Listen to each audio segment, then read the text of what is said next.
រឿងរូបថតដែលផ្លាស់ប្ដូរលោកសក្កណាជាអ្នកប្រមូលរូបថតចាស់ៗគាត់មានរូបថតគ្រួសារមួយសន្លឹកដែលគាត់ចូលចិត្តខ្លាំងណាស់រូបថតនោះជារូបគ្រួសារមួយដែលកំពុងញញឹមយ៉ាងរីករាយគាត់បានដាក់រូបថតនោះនៅលើតុធ្វើការរបស់គាត់ប៉ុន្មានថ្ងៃចុងក្រោយនេះលោកសក្កណាចាប់ផ្ដើមមានអារម្មណ៍ថាប្លែករាល់ព្រឹកពេលគាត់ទៅដល់ការិយាល័យគាត់តែងតែឃើញថារូបភាពក្នុងរូបថតនោះបានផ្លាស់ប្ដូរបន្តិចបន្តួចជួនកាលមនុស្សម្នាក់ក្នុងរូបនោះបាត់ខ្លួនជួនកាលពួកគេមានទឹកមុខសោកសៅជួនកាលភ្នែករបស់ពួកគេមើលមកគាត់យប់មួយលោកសក្កណាបានសម្រេចចិត្តថានឹងតាមដានគាត់បានបិទកាមេរ៉ាសម្ងាត់មួយនៅក្នុងបន្ទប់របស់គាត់ហើយថតមើលរូបថតនោះពេញមួយយប់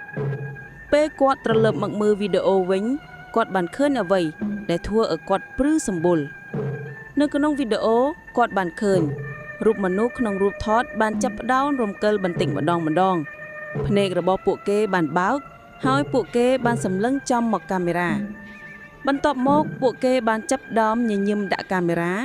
តែស្នាមញញឹមនោះគួរឲ្យខ្លាចជាទីបំផុត